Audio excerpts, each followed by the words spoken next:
Welcome to the FlexStorm Project Planner. Today we'll show you how to create projects with multiple structures.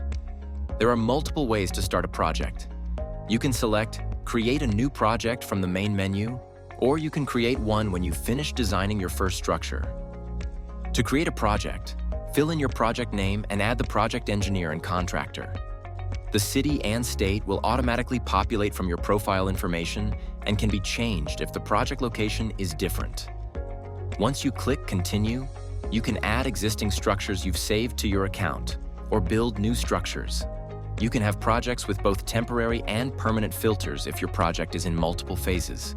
Add the quantities needed and confirm the filter type you need. Add any other notes that you want to remember, like project requirements, installation dates, or any other helpful information.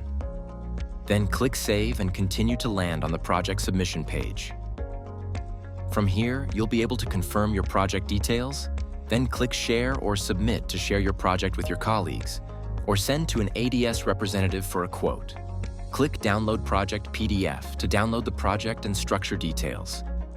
Click Update Edit Project to make any necessary changes or updates. You can always access past projects from the main menu and use these to confirm proper sizes and installation locations once on site.